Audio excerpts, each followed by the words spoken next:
Doulas provide guidance and support for pregnant women, and these childbirth coaches help usher in new lives. But did you know there are also death doulas? These are people who prepare you for the end of your life.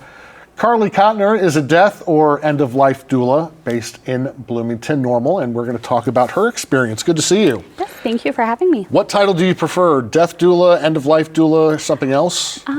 I typically use end-of-life doula. It tends to feel a little less aggressive to people when they're hearing it. Still, either is fine. Either is fine. I think it's a preference more on who is addressing me and what they prefer, but I'm fine with either one.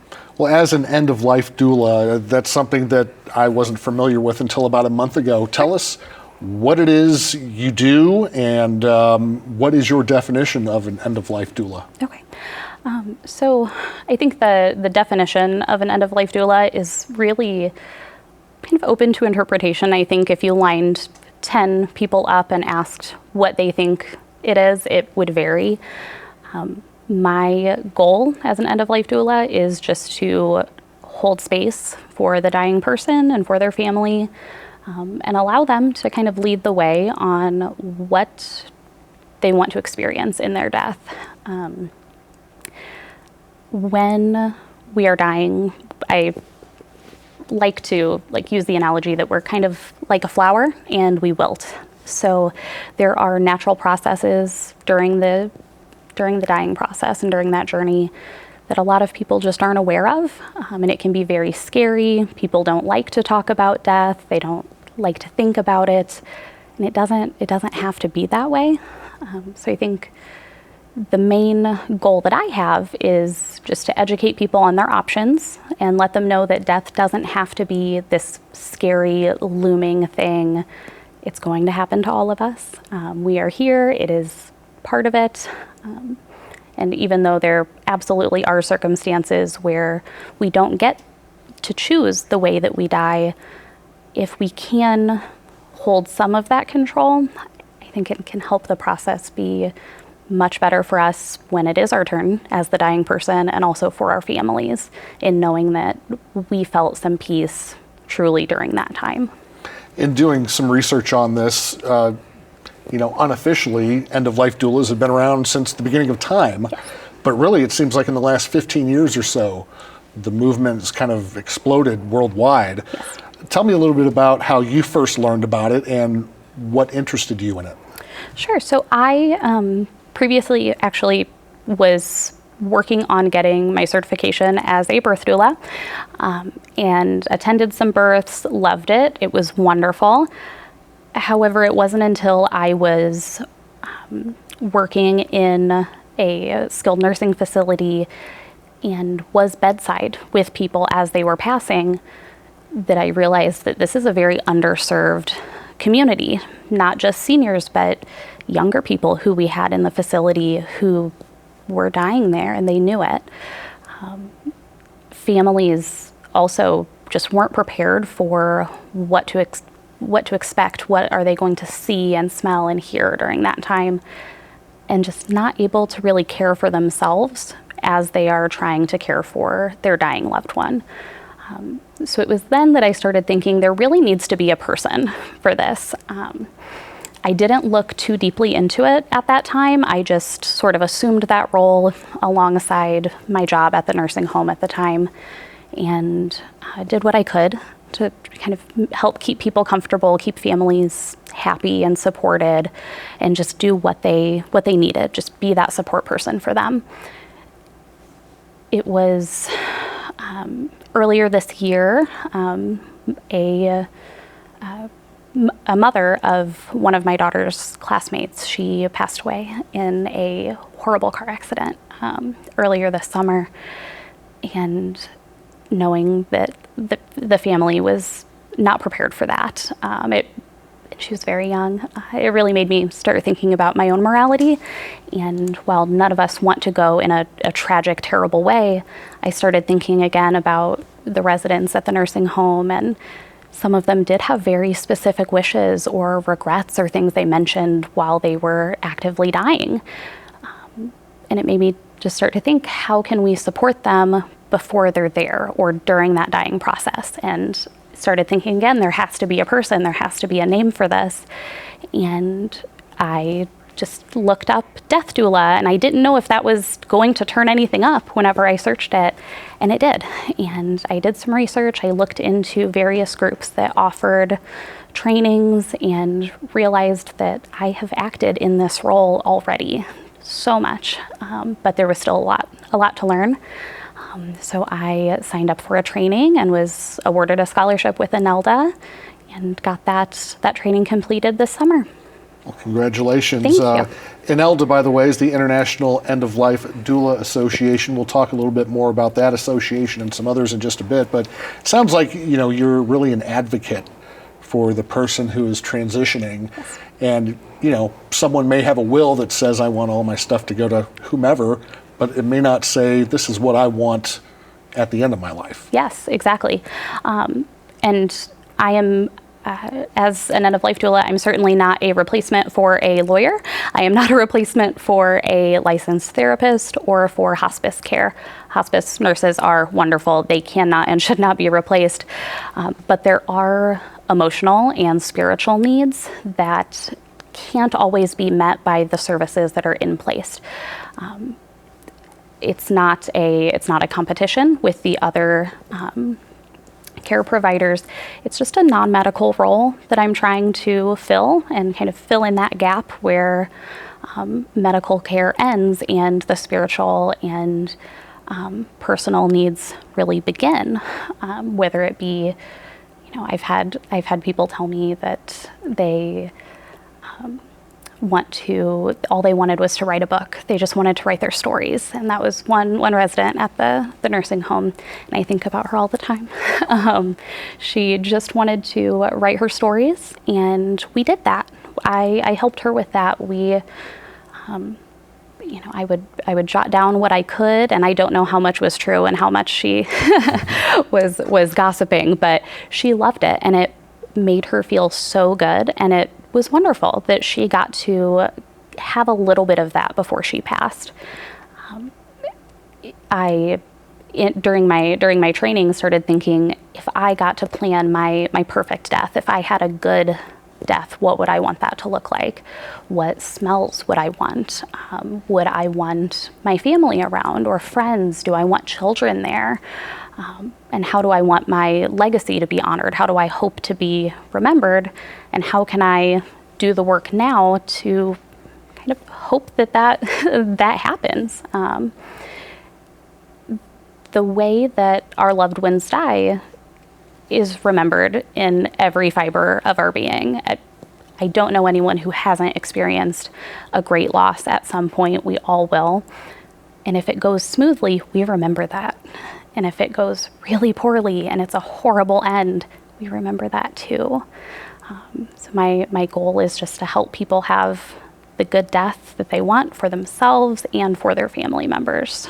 You mentioned the term a couple times, good death. Let's talk about that a little bit more. Sure. Is that basically when someone dies, they die in the environment or circumstances in which ideally they would want? As close as possible, And, sometimes not every box on the list can be checked. If we live in the middle of Illinois, we may not be able to facilitate dying at the beach. It may not be possible. But if we can meet as many of those needs as possible during the days and weeks leading up to the death and during the death itself and also after the death, it can help people feel a bit more at peace and ready to go, knowing that their wishes are being honored and respected.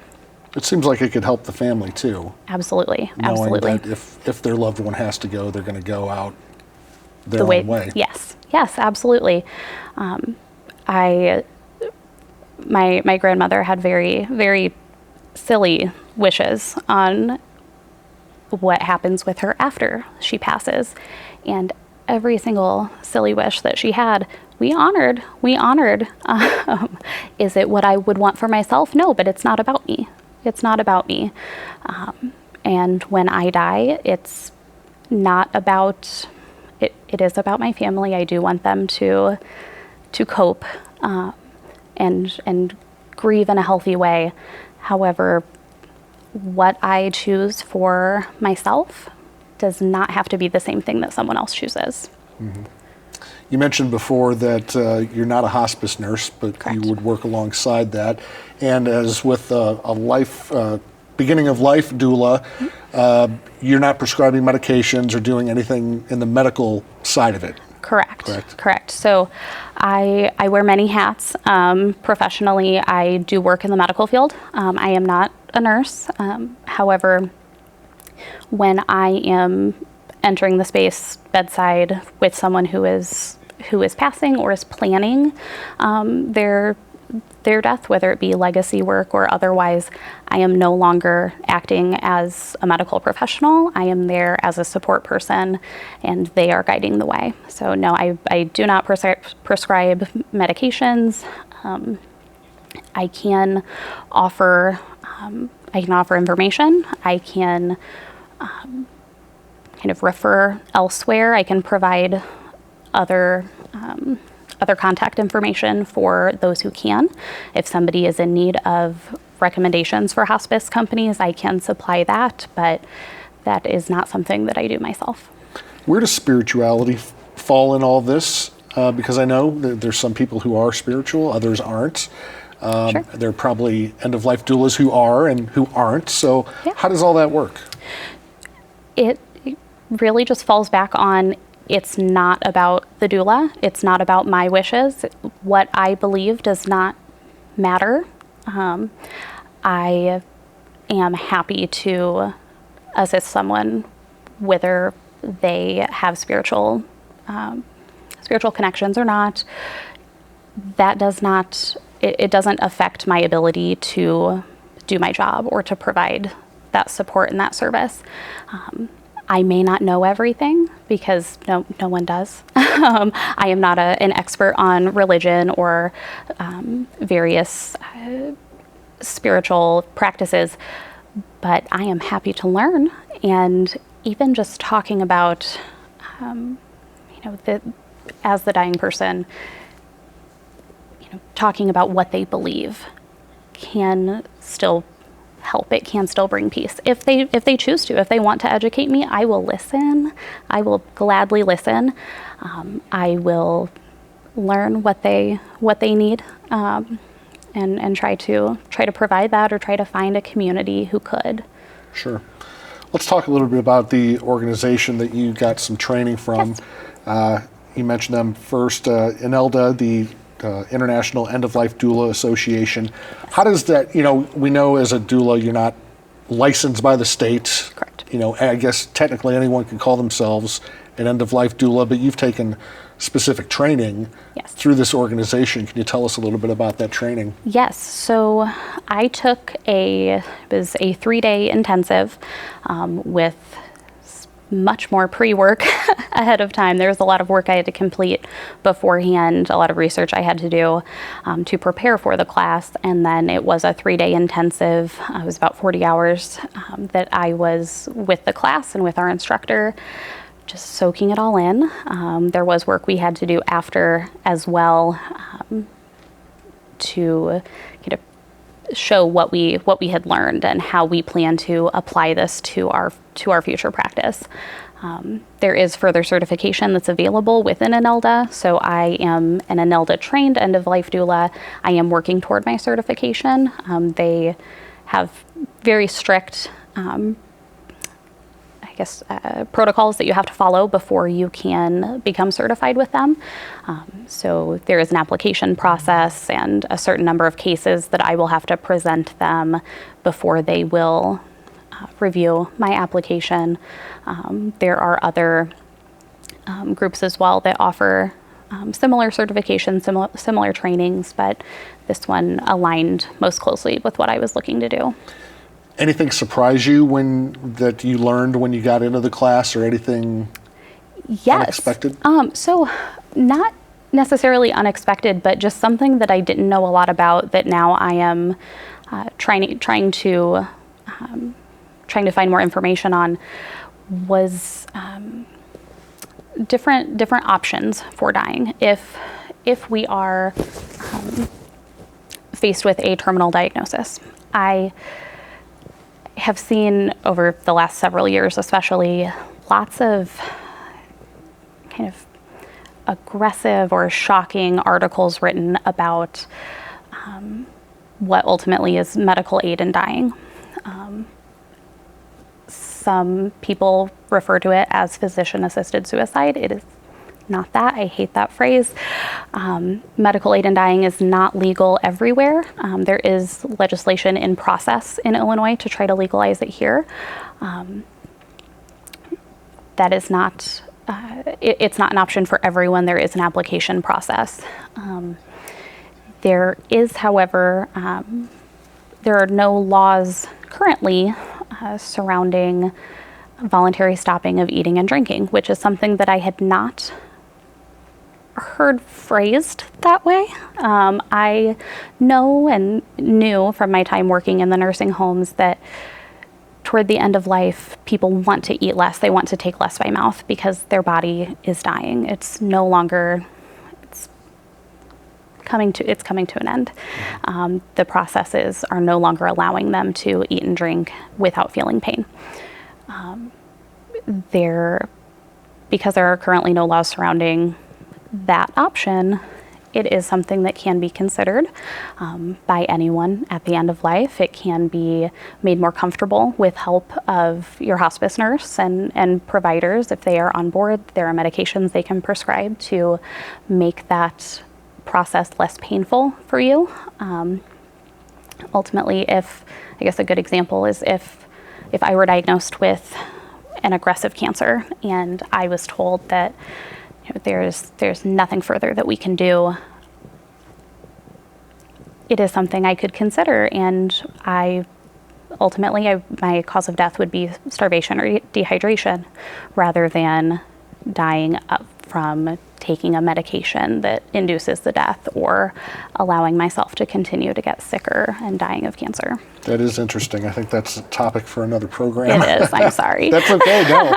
No, because at the end of life, a lot of people are ready to go. Yes. Maybe they're suffering or they've had it. And again, your job as an end-of-life doula is probably not to, I doubt, tell them where to go, how to do it, and everything else, and just kind of be there to support their wishes.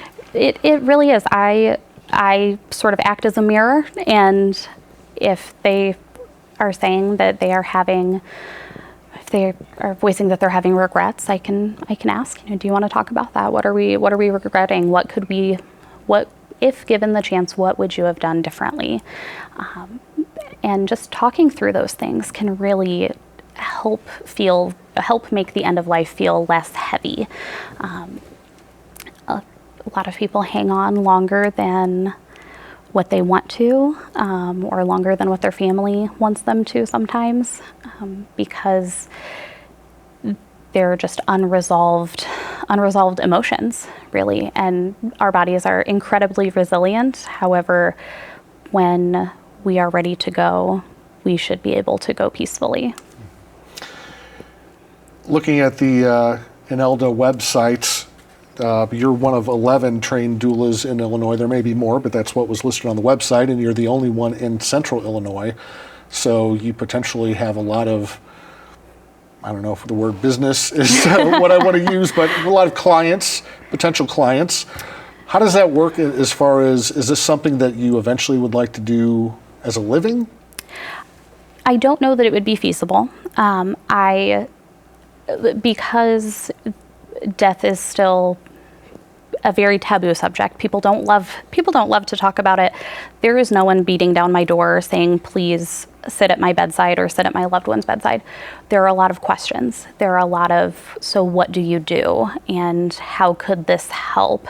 I have had quite a few people reach out to me just wanting to talk, just wanting to get coffee, and we're setting those things up. However, I don't have any families that I'm actively working with currently. I hope that changes. However, if it does not anytime soon, that's okay too. I don't see it being a full-time thing for me. I don't know that I would want it to at this point. Maybe in 10 or 20 years, that would be something that I could commit to full-time. But right now, I have a full-time job. I love it. I'm very happy. And doing this voluntarily currently is enough. Well, that's good. As far as getting the word out there, you had an event recently in Bloomington Normal. Tell us about that. Yes, so we had a death cafe, which is not, it's not a term that came from me. There have been hundreds, if not thousands of them elsewhere. I utilized Blooming Life Studio. It's a yoga studio in Bloomington. The owner is Kim Hayes. She allowed me to use the space for an afternoon, and it was very intimate. There were about 8 of us who got together, and I took off my doula hat. I was not there to promote my business or my services. It was just an open space to talk about death and dying and everything in between. We do have another one planned for September. It'll be September 15th at 2 at the same location. And it's just an open space to discuss and see where it goes. I'm curious, without, I don't need to know who was at the Death Cafe, but Sure. I'm curious, were those people there for their own curiosity, or was it to talk about maybe a family member or a friend? I think it was a bit of both. There was a variety of people there, which was great because everyone is going to die. We are all going to be affected by death personally and just as ourselves when the time comes. I don't want to share too much because it is a private setting. However, the conversations were a little slow at first.